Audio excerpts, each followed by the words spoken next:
Assalamualaikum warahmatullahi wabarakatuh.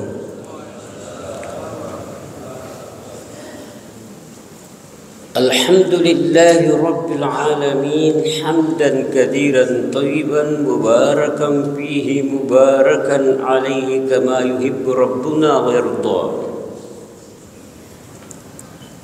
Alhamdulillahilladzi 'arrafana nafsahu wa lam yatrukna ubyana al-qulub. Walhamdulillahilladzi ja'alana min ummati Muhammadin sallallahu alaihi wasallam. Walhamdulillahilladzi ja'ala arzaqana fi yadayhi wa lam yaj'al arzaqana fi aydin nas.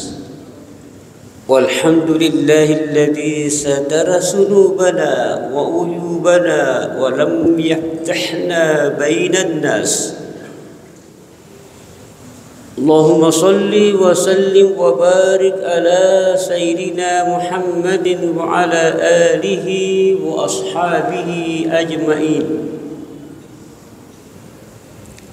Tadarru'na ilaika ya Rabbana ya Hakka ya Nur an tarzukana jami'an sadadan fil qawl wa ikhlasan fil amal wa an tu'tiyana al-hikmah fa innahu man utiya hikmah faqad utiya khairan katsira. Allahumma ya muallima Ibrahim allimna wa ya mufahhima Sulaiman fahhimna. Allahumma allimna ma yanfa'una wanfa'na bima 'allamtana wa zidna 'ilma waj'alna mimman yastami'una al-qawla fayattabi'una ahsana wadkhilna birahmatika fi 'ibadika as-salihin. Allahumma amin. Taib jamaah subuh, para bapak-bapak al-mukarramun dan ibu-ibu al-mukarramat, alhamdulillah pada subuh hari ini kita lagi mendapatkan hidayat, taufik dan izin dari Allah sehingga kita masih sempat datang melaksanakan sholat subuh berjamaah. Berita gembira, hadis yang masyhur, barang siapa yang mendatangi sholat subuh berjamaah maka seolah-olah dia telah sholat semalam suntuk. Suatu ibadah yang boleh jadi saya ini yang saya sendiri belum pernah lakukan. Di panang kawasan Pajang, pamula pura magharibi, narapi subuh. Di misalnya kok ide ibu-ibu ada yang seperti itu. Meskipun sebenarnya di kalangan sahabat itu memang banyak yang melakukan seperti itu.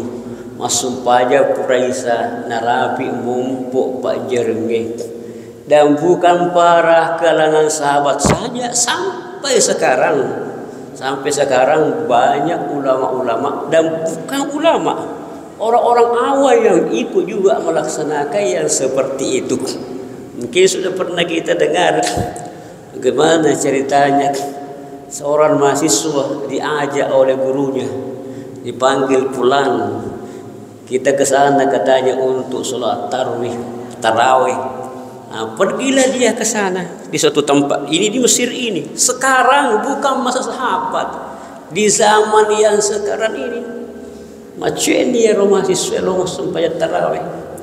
Alhasil ketika sholat tarawih dimulailah rakaat pertama sesudah surah Al-Fatihah dibacalah Al-Baqarah, kemudian Al-Maidah, kemudian An-Nisa, kemudian Al-Ikhlas. Mencuri dari masih semak kadai terakhir ayat. Tapi kemudian karena dia melihat banyak orang-orang tua di sekitarnya, maka dia juga tertantang. Dia tertantang juga. Kenapa bisa orang tu bisa? Jadi engkau tahu tadi ku sedih maka dah napat atau apa macam di matarawe kakek, noleh di pengen apa dek ni gaga, maka dia lebih nak 10 tahun nak matarawe mapakwe. Itu tadi saya bilang ada yang melakukan seperti itu, sholat semalam suntuk, dan kita sebagai ustaz termasuk sesuatu yang kita sesali sebenarnya karena tidak mampu melakukan itu. Hati sebuah kekurangan karena tidak mampu melakukan seperti itu. Tapi paling tidak tadi ada berita gembiranya. Orang siapa yang datang solat subuh berjamaah, maka hanya seolah-olah dekna pada sisa ayat tak ada pada. Artinya alat birna miro sehingga seolah-olah. Hadirin dan hadirat, itulah berita gembira karena kita masih diberikan taufik oleh Allah Subhanahu wa taala untuk melaksanakan salat subuh berjamaah. Hadirin dan hadirat, selanjutnya mengawali pembahasan kita tentang kemuliaan Al-Qur'an. Saya dulu ingin memperkenalkan, boleh jadi masih ada yang tidak mengenal, buka 5 yang saya tadi ucapkan. Ini penting ini. Alhamdulillahilladzi arrafani nafsahu. Ya kumu praih kola letak tapi ya ko ipajama'i arrafana nafsahu. Segala puji bagi Allah yang telah memperkenalkan dirinya kepadaku. Tapi saya banyak-banyak memakai bahasa Indonesia nasabak justru khawatir kat dia ko bahasa Nabi kan dia anak-anak muda tadi nak paham. Termasuk anak aku roaco ida dia ega anak bahasa Indonesia ni nak pesengak talapa aja agak sana pesengak leke kuda ni saya leke agak pesengak agak istilahnya kecil-kecilku dek tu saya kecil aja jadi justru siapa tahu mega dek napa hai aku bahasa jadi mega bahasa Indonesia dah ya aku bahasa Indonesia insyaallah rata-rata paham mana ni. Taib, alhamdulillahilladzi arrafani nafsahu. Sirinna papujina pundamanangi fang Allah Ta'ala yang engkau memperkenalkan dirinya kepadaku. Walam yatrukna umyanal qulub, dan tidak membiarkan aku buta hati. Yang pertama. Yang kedua, alhamdulillahilladzi ja'alani min ummati Muhammadin sallallahu alaihi wasallam. Segala puji bagi Allah yang telah menjadikan aku umat Nabi Muhammad sallallahu alaihi wasallam. Yang ketiga, alhamdulillahilladzi ja'ala rizqi fi yadayhi. Segala puji bagi Allah yang telah menjadikan rizkiku di dalam tangannya, kekuasaannya. Walam yaj'al rizqi fi aidin nas, dan tidak menjadikan rizkiku di tangan-tangan para manusia-manusia. Yang keempat, alhamdulillahilladzi, segala puji bagi Allah alladzi yang satara sunubi, yang telah menutupi dosa-dosaku, wa uyubi, dan nia aib-aibku, kekurangan-kekuranganku. Walam yabdahni bainan nas, dan tidak mempermalukan aku di tengah-tengah manusia. Kenapa saya mengatakan ini penting? Nasama makkali Nabi ta man asbahah, siapa yang memasuki waktu pagi, walam yaskur, lalu dia tidak ingat, nalupai reke, nalupai batri dengerangi, ayyakula bacai. Ya naron nak baca ron apa? Alhamdulillahilladzi arrafani nafsahu wa lam yatrukni umnal qulub, walhamdulillahilladzi ja'alani min ummati Muhammad sallallahu alaihi wasallam, walhamdulillahilladzi ja'ala rizqi fi yadayhi, walhamdulillahilladzi satara dhunubi wa uyubi wa lam yafdahni bainan nas. Dekna baca ya roku elai subuh elai agana sanabita fa akhafu alaihi zawalan ni'mah, maka saya khawatir dia akan kehilangan nikmat. Berarti amat sangat penting ini. Karena Nabi sangat mengatakan, ana khawatir, fa'akhafu alaihi, saya khawatirkan dia akan kehilangan nikmat kalau sampai memasuki waktu pagi lalu tidak membaca yang 4 tadi ini. Memang banyak zikir-zikir pagi sore, tapi semestinya setelah kita dapatkan ini harus diprioritaskan menjadi salah satu daripada zikir-zikir pagi kita. Hadirin dan hadirat, adapun nanti yang pada ayat dek pokoknya ipahangi Allah, ipahangi sampai ia korek pada bahasa Ratna bahasa Indonesia. Nah, mari kita lihat. Pertama, Alhamdulillahilladzi arrafani nafsahu. Sininna papujina punnemanengi fang Allah Ta'ala yang telah memperkenalkan dirinya kepada aku. Agi pahami kue. Yang pertama, bahwa sebenarnya nikmat yang paling besar adalah ma'rifatullah.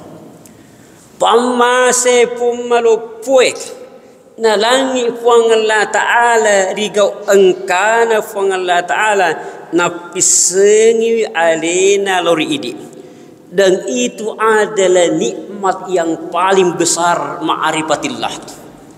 Itulah sehingga banyak ungkapan-ungkapan hukama terkait dengan ini.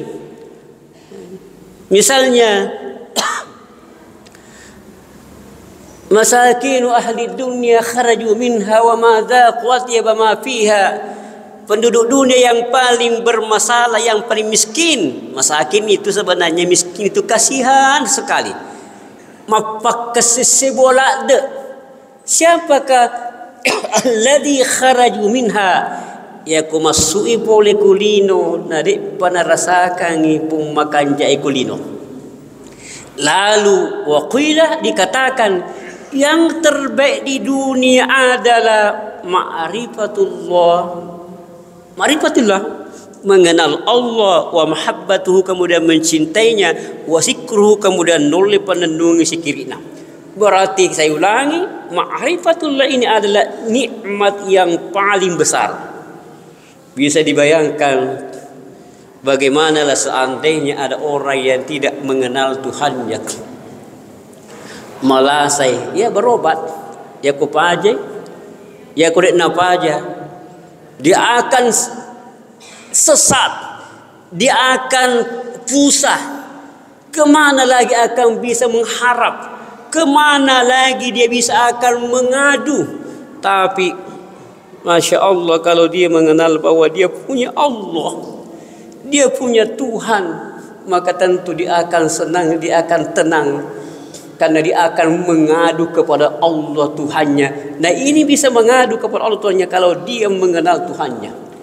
Ya alhamdulillahilladzi satara dhunubi, alhamdulillahilladzi arrafani. Segala puji bagi Allah yang telah memperkenalkan dirinya kepada aku. Walam yatrukni umyanal qulub, tidak membiarkan aku buta hati.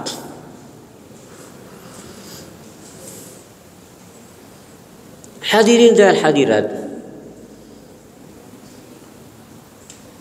buta jasmani saja tentu suatu persoalan yang besar. Apatah lagi nanti kalau buta hati di dunia, apatah lagi nanti kalau di akhirat. Disebutkan dalam Al-Quran, wa man a'rada an dzikri fa inna lahu ma'isyatan danqa. Barang siapa yang berpaling dari peringatanku, dari ayat-ayatku, maka sesungguhnya baginya kehidupan yang sempit. Sebenarnya ini ayat ini untuk orang kafirin, untuk orang munafik yang dimaksud. Tapi kita harus berhati-hati. Siapa yang berpaling dari peringatanku, dari ayat-ayatku, dari mengingat kepadaku, maka sesungguhnya baginya kehidupan yang sempit. Wa nahsuruhum yaumal qiyamati a'ma. Kemudian nanti dari kemudian kami akan kumpulkan mereka dalam keadaan buta. Buta mata, buta hati, buta jasmani, buta rohani. Qala rabbi lima hasyartani a'ma. Kemudian dia akan berkata, ya Allah, kenapa engkau kumpulkan aku dalam keadaan buta? Wa qad kuntu basira, padahal dulu di dunia aku melihat. Makita ka biasa kolino. Agana safang Allah Ta'ala, kadzalika atatka ayatuna fanasitaha. Makun itu nasabakna poleko biasa ayat-ayatku lalu kalian lupa, engkau lupa. Wa kadzalika yauma tunsa, demikianlah sehingga hari ini juga kamu dilupakan, kamu menjadi buta. Sulit untuk dibayangkan, karena itu akan membuat kita amat sangat bersedih. Bagaimana nanti ketika dikumpulkan di padang mahsyar, ya nafsi-nafsi, nafsi-nafsi sendiri-sendiri, kemudian dalam keadaan buta hati, buta mata jasmani. Tapi tidak mengapa, karena seperti itulah memang ajaran agama. Ada basyira wa nasyira, ada berita gembira, ada berita sebagai peringatan. Khawatir kalau kita tidak pernah ingat-ingat yang seperti itu. Tapi ingat, saya ulangi, ini pun sebenarnya untuk orang kafir, orang munafik, tapi juga perhatian bagi kita. Jangan sampai kita juga akan mengarah ke sana, berpaling dari zikir, berpaling dari peringatan Allah. Nah, kita kembali, maka jangan sampai lupa, syukuri itu. Syukuri bahwa Allah telah memperkenalkan dirinya kepada kita. Karena memang dek gaga mulai mapak disengi alena kecuali fuang laterale. Dek gaga mulai mapak disengi alena fuang Allah Ta'ala kecuali alena riale. Kemudian kita juga bersyukur karena tidak membuat kita buta hati. Hadirin dan hadirat, maaf terkait dengan ma'rifat ini. Saya kebetulan sekedar informasi,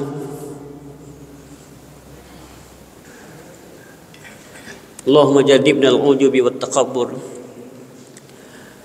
bahwa saya pernah menulis dalam bentuk disertasi penelitian. Itu sebenarnya kitabnya Guru Tambok Dali. Kita mau lihat dulu. Kitabnya Guru Tambok Dali itu Al-Qaulus Shadiq fi Ma'rifatil Khaliq. Di dalam kitab itu tidak berbicara tentang ma'rifat. Dari kegagalan cerita kurma kada ma'rifat ini, kemudian tingkatan-tingkatan ma'rifat tidak ada. Tapi dalam penelitian saya bisa memahami bahwa dalam perjalanan menuju kepada Allah, guru tak di situ berbicara tentang ma'rifat, kemudian perjalanan mendekatkan diri kepada Allah, kemudian al-wusul sampai kepada Allah. Al-wusul, konsep usul sampai kepada Allah. Artinya kami lu mana yang ini subhanahu wa ta'ala, melok ila tu subhanahu wa ta'ala, wusul ila Allah, sampai kepada Allah. Nah seperti ini, untuk berangkat menuju kepada Allah mesti harus dimulai dengan ma'rifat. Mesti harus dimulai ma'rifat. Nah sebab meloki Makkah yang beribadah. Maka tadi Guru Imam Ghazali dalam kitabnya Minhajul Abidin, kaifa ta'budu man la ta'rifu, bagaimana kamu menyembah yang engkau tidak kenal, yang kamu tidak ketahui, yang kamu tidak ma'rifat. Bagaimana engkau sembah yang kamu tidak kenal. Berarti mesti harus ada ma'rifat dulu. Ma'rifat. Sesudah ma'rifat, kita mendekatkan diri dengan berbagai macam ibadah. Bertambah dalil bagi ada ibadah zahir, ada ibadah batin. Kemudian ibadah yang diprioritaskan di situ tentang sikir-sikir, bagaimana cara bersikir, kan itu ibadah yang paling efektif. Nasabah yang naruh tu sikiri dek gaga batasanna, jumlahnya dek gaga batasanna, waktunya dek gaga batasan, dek gaga batasanna, beda ku sempaja ke batasanna, beda ku puasan ke batasanna. Tapi sikir itu adalah ibadah yang dek gaga batasanna, dek gaga jumlahnya ke syiak, pokoknya sebanyak-banyaknya. Usahakan qiyamah wa qu'udan tattong ya rek gatuda ya rek galeu pokoknya bersikir terus. Makanya dan dikatakan bahwa dalam ibadah itu adalah dia mencantumkan tentang zikir. Kemudian usul nanti yang dimaksud dengan usul ma'rifat juga. Ma'rifat juga. Tapi jadi kita berangkat dari ma'rifat, kemudian sampai nanti kepada usul, sampai kepada Allah, ma'rifat juga. Artinya ya ko usul ni tu ko fuang Allah Ta'ala, berarti dia sudah mendapatkan juga ma'rifat. Sementara tadi baru bisa berangkat dengan ma'rifat juga. Jadi bisa dikatakan dari ma'rifat ke ma'rifat. Dari ma'rifat ke ma'rifat. Tapi ada bedanya. Ada bedanya Bu, ada bedanya Pak. Pertama, ma'rifat yang dipakai untuk berangkat itu adalah ma'rifat biburhaning, dengan bukti-bukti, dengan dalil-dalil. Memang orang yang keluar dari perut ibunya yang syukuri angkana bani-bani ma'rifat, tapi itu lalu disertai dengan dikuatkan dengan burhan, bukti-bukti. Lalu ma'rifat yang akan dituju, maka ma'rifat yang tidak butuh lagi kepada bukti-bukti. Jadi begini bisa dipahami. Walangi di sejarah atau kisah yang pernah terjadi. Ini dikisahkan oleh Syekh Yusri Jaber ini. Masih hidup sekarang orangnya. Dan saya lihat alhamdulillah Ustaz Agus masih sempat bertemu. Diceritakan seperti ini. Dulu ada imam yang namanya Fahruddin Ar-Razi. Ini Fahruddin Ar-Razi terkenal sebagai ahli kalam. Tapi di samping sebagai ahli kalam, dia juga sebagai imam mutarabi, saya lupa bahasa Arab. Imam yang penuh dengan keraguan. Imam yang penuh dengan keraguan. Imam ilmu kalam, imam ilmu tafsir, ilmu fikih, tapi dia juga termasuk di kelas sebagai al-imam muribun, imam yang penuh dengan keraguan. Nah, suatu hari masuk jopo-jopo di pinggir kota Baghdad. Yang namanya saja imam besar, ya murid-muridnya ikut. Masuk macet mana yang murid-murid, banyak murid-muridnya ikut menyertainya. Kemudian hebatnya ini beliau, itu murid-muridnya semuanya membawa buku catatan. Kenapa membawa buku catatan? Sebab agi-agi masuk pole kutemunna Imam Ar-Razi na cetak manang. Karena dia anggap tidak ada yang keluar dari mulutnya kecuali ilmu. Semuanya dicatat. Hebatnya seorang Imam Fahruddin Ar-Razi. Sampai di pinggir kota Baghdad, masyarakat yang mengetahui kedatangannya semuanya keluar. Seperti ada konvoy. Biasanya kalau misalnya Ustaz Sama kan biasa Ustaz Sama, banyak orang yang berkerumun menyaksikan. Lalu tiba-tiba ada seorang nenek-nenek, perempuan nenek-nenek, bertanya kepada seorang muridnya, ada apa gerangan ini? Kumpul siapakah ini? Apa kata muridnya? Apakah nenek kata tidak tahu siapa beliau itu? Itulah adalah Imam Fahruddin Ar-Razi yang punya seribu dalil tentang adanya Allah, tentang ma'rifatillah. Apa dengar nak nenek-nenek? Lalu apa kata nenek-nenek itu? Nenek itu mengatakan, ya komakku itu berarti pasti gurumu itu juga punya seribu keraguan. Karena dia butuh dalil seribu untuk membuktikan adanya Allah. Berarti gurumu itu juga pasti punya seribu keraguan. Alhasil berlalulah sampai di pondoknya. Kita mengatakan pondok. Gurunya tadi menyampaikan bahwa aku pinggir kota Baghdad ada kejadian seperti ini. Ada kejadian yang seperti ini. Diceritakanlah. Apa kata Imam Fahruddin Ar-Razi? Apakah beliau mengatakan agatone sengia itu? Ternyata tidak. Ternyata dia langsung mengatakan Allahumma imanan ajusa. Ya Allah, berikanlah kepadaku iman sama dengan imannya nenek-nenek itu. Apa artinya ini? Ternyata ma'rifatnya orang yang awam itu tidak bisa dianggap enteng. Nah, inilah kemudian yang disebut dengan ma'rifat tanpa dalil. Betul, boleh jadi tidak membaca banyak kitab-kitab, seperti yang dilakukan oleh Imam An-Razi. Boleh jadi nenek ini tidak menghafal banyak hadis-hadis, tapi dia berkata bahwa adanya Allah tidak perlu lagi dalil, karena yang perlu dalil adalah sesuatu yang diragukan. Sementara sedikit pun tentang ma'rifat kepada Allah, katanya tidak ada sedikit pun daripada keraguan. Nah, ini yang dimaksud dengan ma'rifat yang tanpa butuh lagi kepada dalil. Dan ini yang dimaksud dengan al-wusul, sampai kepada Allah. Jadi ketika kita mengatakan kalimat ketika kita tahu bahwa Allah Sami'un Alim, Allah itu Maha mendengar, Maha mengetahui, maka orang ini karena sudah sampai kepada Allah, maka tidak sedikit pun keraguan di dalamnya, dan dengan penuh kesadaran, tidak pernah lepas dari kesadarannya bahwa apa yang dia lakukan semuanya dilihat dan diketahui oleh Allah. Sehingga sangat amat berhati-hati, kesadarannya tingkat tinggi. Ini kan sebenarnya istiqomah, bahwa Allah itu Maha mendengar dan Maha melihat. Tapi ternyata masih kita terkadang melanggar perintah-perintahnya. Terkadang masih kita tidak memperhatikan adanya. Dia beradab kepadanya. Berarti ini menandakan bahwa ma'rifat kita rendah. Ma'rifat kita rendah, belum sampai kepada usul. Jadi saya ulangi, jadi memang tadi kita harus berangkat dari ma'rifat. Semuanya kita ma'rifat dulu.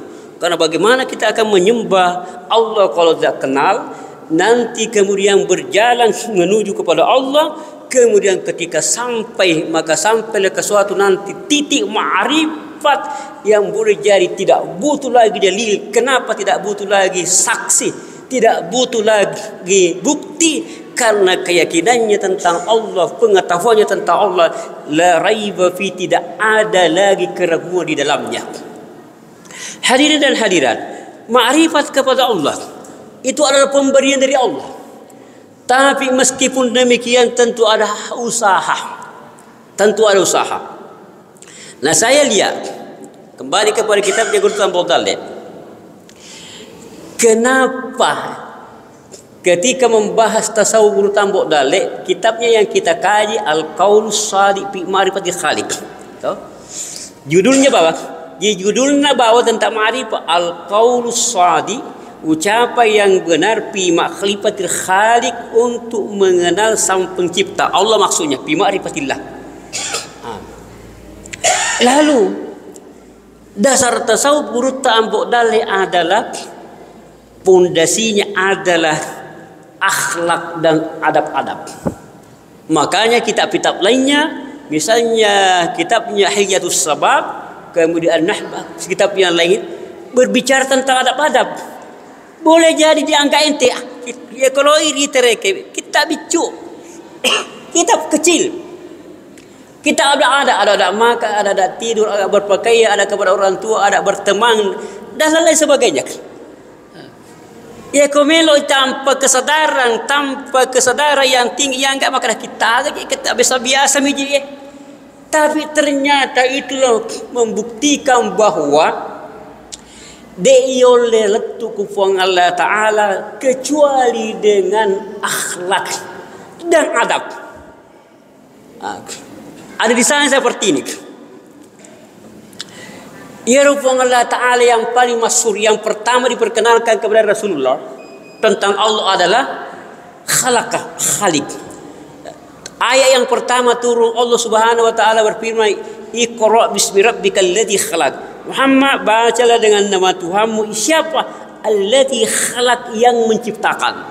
Berarti yang pertama diperkenalkan kepada Muhammad tentang Tuhannya adalah sifatnya Al-Khaliq, yang menciptakan.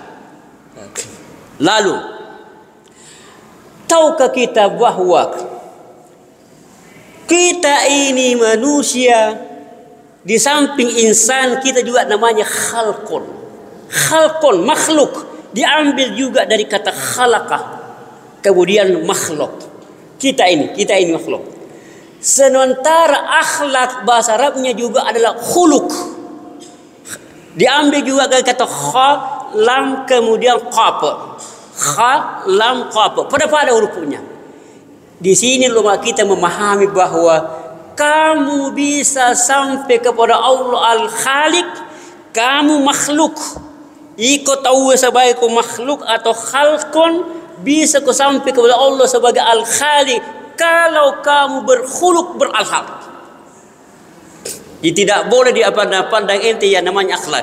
Dan kita tahu memang bahwa Rasulullah SAW berkata, innama bu'ithtu utammimal makarim Allah. Sebenarnya aku ini diutus untuk menyempurnakan akhlak. Dek molle letu kupong latanya kuda dimecing akhlak kek. Itu yang pertama. Yang kedua adab. Adab. Ya harusnya ada adab, bukan misalnya ada makan, ada masuk masjid, ada mandi, kemudian ada berpakaian, ada tidur, ada. Boleh jadi jangka enteng ini. Tapi seolah-olah kan di guru tak akan mengajarkan kepada kita bahwa dek mulai letuk panggilan ta'ala kecuali mujagai adab-adab itu. Dalam kitab Kifayatul Asqiya dikatakan seperti ini. Man tahawwana bil adabi, siapa mangga entengi adab-adab hurrima bin nawafil, maka dia terhalang melakukan yang sunnah-sunnah. Man tahawwana bin nawafil, siapa yang menganggap ente yang sunnah-sunnah, hurrima bil faraid, maka terhalang melakukan yang fardu-fardu. Wa man tahawwana bil faraid, siapa yang terhalang melakukan yang fardu-fardu, hurrima bil ma'rifati, maka terhalang untuk mendapatkan ma'rifat. Jadi saya ulangi, siapa yang menganggap enteng adab-adab, maka dia akan terhalang untuk melaksanakan yang sunnah-sunnah. Siapa yang meninggalkan yang sunnah-sunnah, maka dia akan terhalang melaksanakan yang wajib. Siapa yang terhalang melaksanakan yang wajib, maka pastikan bahwa dia terhalang untuk mendapatkan ma'rifat. Contoh sederhananya seperti ini, Bu.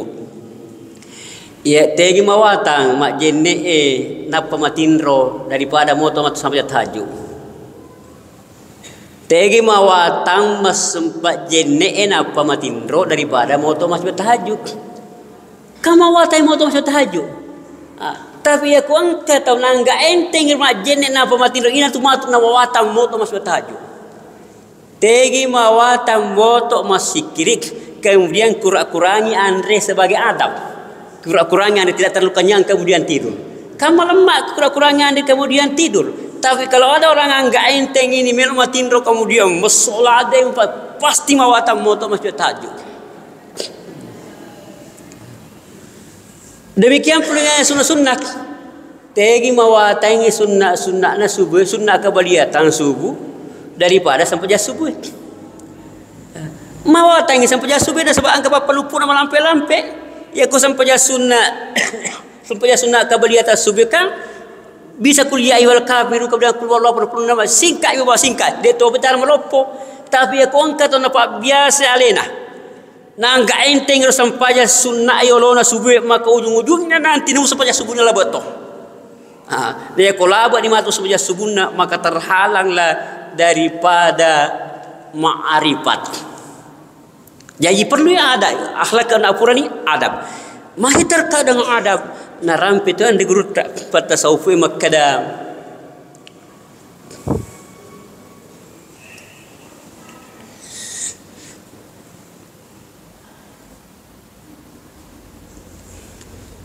Yasilul abdu ilal jannati bi ta'atihi.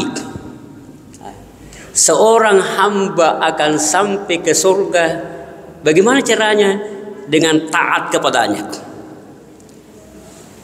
Wa yasilul 'abdu ila Allahi bi ta'addubi fi ta'atihi. Tapi seorang hamba akan sampai kepada Allah karena beradab dalam taat kepadanya.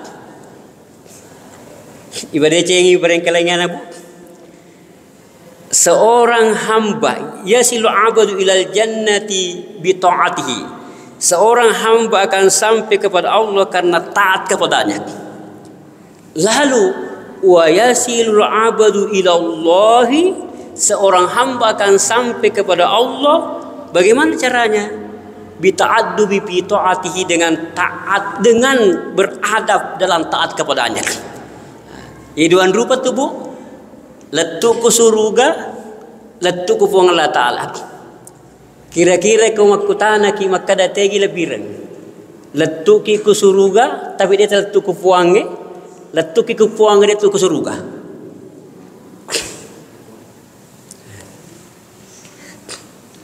Boleh jadi kita menjawab kedua-duanya taib lah taib. Tapi sebenarnya yang paling utama adalah sampai kepada Allah. Maka ni aku utamakan neraka pokok urusan lah. Kenapa sampai Rabi'atul Adawiyah berani mengatakan bahwa ya Allah, kalau aku beribadah kepadamu karena surga, maka masukkanlah aku ke dalam neraka. Kalau aku beribadah karena surga, maka jauhkanlah aku dari surga. Jika aku beribadah kepadamu karena takut dari neraka, maka masukkanlah ke dalam neraka. Kenapa berani dimasukkan ke dalam neraka? Karena dia yakin bahwa kalau aku sudah sampai kepada Allah, di mana pun aku ditempatkan, namun surga itu neraka, pokoknya yang penting aku sampai aku pun Allah Ta'ala, berarti dia tidak mungkin dapat rasa kapong Allah Subhanahu Wa Ta'ala. Nah sebab dia mana nang kekun neraka, mana rasa mana? Malika aku tu neraka mon, tapi dia mana rasa. Jadi balik supaya yasilul abadu, sampai seorang hamba kepada Allah, kepada surga, ya ke surga pokoknya taat dalam beribadah, taat terugi atas suruh Allah Ta'ala. Tapi kalau untuk usul ma'rifat tingkat tinggi tadi ini, maka mesti harus beradab di dalam taat kepada Allah. Betuan nabu taat mas sempajang ya kakak ada ijamah mana iperhatikan mana itu ada. Nah, puasa ki ada abu siam. Pernah bacanya dan ustaz tak ada abu siam. Jaga mana itu ada adab. Nah, mendek kita nama raja angker ya ada abul haji, ada abul haji. Itu dibahas dalam kitabnya Maulidul Mu'minin atau dalam kitab Ihya Ulumuddin. Ihya Ulumuddin itu ada adab. Jadi lesu nak pengen. Ternyata kita dibatasi oleh waktu. Kita hanya sampai kepada tadi yang pertama. Yang pertama yaitu alhamdulillahilladzi arrafani nafsahu, segala puji bagi Allah yang telah memperkenalkan diri kepadaku. Ini jangan sampai lupa kita baca ya kode pale ni apalah pokoknya naile nah ya re keto masaddin nah tapa metto ni ko timakare syukurullah deka angkana mane pong Allah Taala pak disengi alena riya. Yang kedua, alhamdulillahilladzi ja'alani min ummati Muhammad. Syukurullah deka engkau na pancaji umat Nabi Muhammad. Nabi Musa pernah meminta untuk hidup kembali untuk menjadi umatnya Nabi Muhammad. Maka dia Allah Ta'ala masih kerja melo kole sumancai umat Nabi Muhammad. Nabi dote. Maka Nabi Musa ayat macam Nabi yang penting macam muka umat Nabi Muhammad. Begitu mulianya. Nah, syukurlah deka engkau mencari umat Nabi Muhammad. Umat yang sangat mencintai umatnya.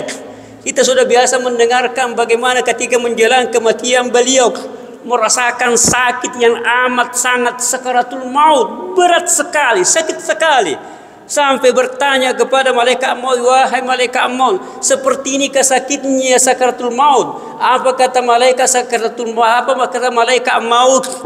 Ini saya sudah ringankan ya Rasulullah, karena engkau ada Rasul Allah. Saya sudah ringankan. Pada Rasul merasakan tentu punya hikmah sehingga merasakan begitu dahsyatnya sakaratul maut. Apa kata Rasulullah? Rasulullah mengatakan, Allahumma zid alayya wa habbi ala ummati. Puan yang makbale pedih nak sakaratul maut, tambah yang enggak, tambahkanlah sakitnya untukku, kemudian ringankanlah nanti untuk umatku. Baru-baru saya merasakan bagaimana namanya sakit itu, sampai pingsan. Alhamdulillah saya ingat bagaimana sakit yang dirasakan oleh Rasulullah sallallahu alaihi wasallam. Dia mengatakan, ya Allah, kalau begini sakitnya sakaratul maut ini, maka tambahkanlah untukku dan ringankanlah nanti untuk umatku. Kemudian nanti di hari kemudian ketika dibangkitkan, yang pertama dibangkitkan Rasulullah, Kemudian ketika bangkit bertanya, di mana ini wahai Jibril? Dijawab bahwa ini sudah hari kiamat. Apa yang beliau katakan? Aina ummati, mana umatku? Demikianlah Rasulullah sallallahu alaihi wasallam bagusnya akhlak, bagus kesinah, kasih sayang lalu riwatanna. Di dalam Al-Quran dikatakan, laqad ja'akum rasulun min anfusikum azizun 'alaihi ma'anittum, azizun 'alaihi ma'anittum, terasa amat berat penderitaan yang kalian rasakan.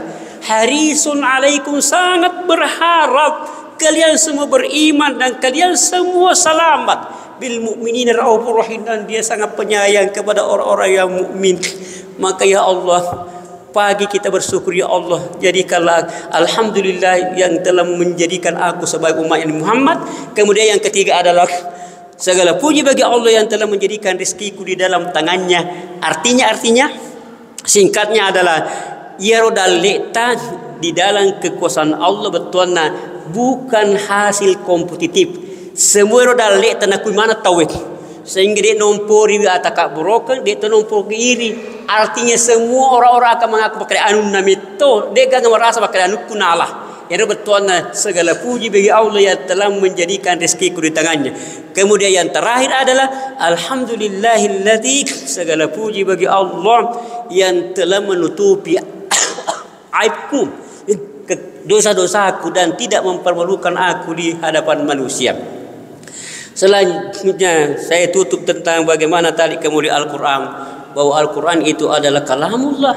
Kalau kalamullah Allah yang mulia, otomatis kalamnya adalah yang paling mulia. Kenapa bulan Ramadan adalah bulan yang mulia? Karena di situlah diturunkan Al-Quran. Ya, ada yang mengatakan bahwa diturunkan Al-Quran pada bulan yang mulia, padahal yang sebenarnya adalah bulan Ramadan menjadi mulia karena di situ diturunkan Al-Quran. Jadi bukan berarti bahwa bulan Ramadan mulia kemudian diturunkan Al-Quran di situ. Karena Al-Quran diturunkan pada bulan Ramadan, nasa guru Farid wajadi, nasa guru Muhammad Farid wajadi, ya ruru bulan Ramadan sebelumnya biasa-biasa mah. Pura manin on dituru Al-Quran napali lebihna, engkaya Lailatul Qadar, makutopa yang kota Mekah. Sebelumnya memang agak-agak mulia reken, tapi tak tambah kemuliaan ketika diturunkan Al-Quran di sana. Demikian pula dengan Madinah. Pada mutai kertas pada umumnya, ya Ustaz Usman Pabok, boleh jadi aku meli kertas aku juga pandang pokoknya lapo mikoto, tapi aku pura inoki Al-Quran dek naga kalau lapo pokoknya taruh di meriase. Berarti kertas yang sudah ditulis Al-Quran menjadi mulia, maka hati yang sudah diisi dengan Al-Quran juga pasti akan menjadi mulia. Oleh karena itu pesan terakhir adalah mari kita senantiasa mengisi hati kita ini dengan Al-Quran. Hitung-hitung ini adalah zikir yang akan mengantar kita kepada ma'rifat Allah yang tinggi atau ma'rifat Allah yang paling tinggi. Umar Pak Barakai Allah Subhanahu wa taala. As-salatu isra jama'at rahimakumullah, as-salatu la ilaha illallah.